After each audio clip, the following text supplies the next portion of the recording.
Hi everyone, welcome back to my channel. இன்னைக்கு வீடியோல பூரி மசால் கிழங்கு ஹோட்டல் ஸ்டைல்ல எப்படி செய்யலாம்ங்கறத பார்க்கலாம்.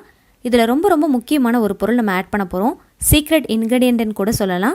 அது என்னங்கறதையும் ஃபுல் அண்ட் ஃபுல் ரெஸ்டாரன்ட்ல கிடைக்கிற அதே டேஸ்ட் அண்ட் டெக்ஸ்சரோட எப்படி செய்யலாம்ங்கறத நம்ம டீடைலா வீடியோல பார்க்கலாம். வாங்க வீடியோக்குள்ள போலாம்.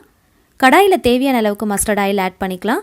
ஆயில் ஹீட் ஆனதுக்கு அப்புறமா 1/2 டீஸ்பூன் கடுகு உளுத்தம் பருப்பு 1 டேபிள்ஸ்பூன் கடலைப்பருப்பு சேர்த்து நல்லா வறுத்துக்கோங்க. 15 பல்லு பூண்டை தோலோட சேர்த்து நசுக்கிட்டு அதையும் இது கூட சேர்த்துக்கலாம். ஒரு துண்டு நறுக்குன இஞ்சியும் ஆட் பண்ணிக்கலாம். காரத்துக்கு ஏற்றா போல் பச்சை மிளகாய் நறுக்கிட்டு சேர்த்துக்கோங்க. கொஞ்சமாக கருவேப்பிலை கொத்து சேர்த்துக்கலாம். இது எல்லாத்தையுமே நல்லா செவக்க வறுத்துக்கலாம்.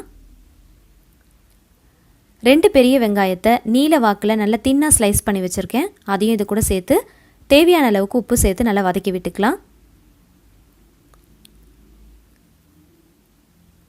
1/4 டீஸ்பூன் மஞ்சள் தூள், கொஞ்சமாக பெருங்காயத்தூள் சேர்த்து நல்லா ஒரு தடவை கலந்து விட்டுக்கோங்க.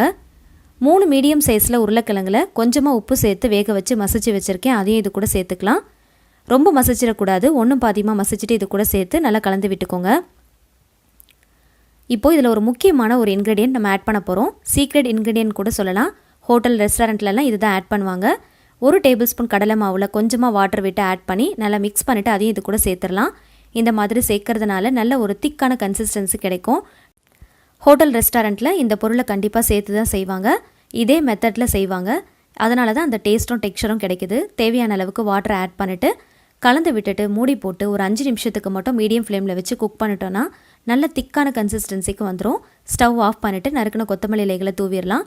கூடவே ஃபைனலாக 2 டேபிள் ஸ்பூன் காய்ச்சி ஆற வச்ச பாலையும் ஆட் பண்ணிக்கலாம். இந்த பால் சேர்க்கறதுனால நல்ல ஒரு க்ரீமியான டேஸ்ட் கிடைக்கும். ஒரு தடவை கலந்து விட்டுக்கலாம்.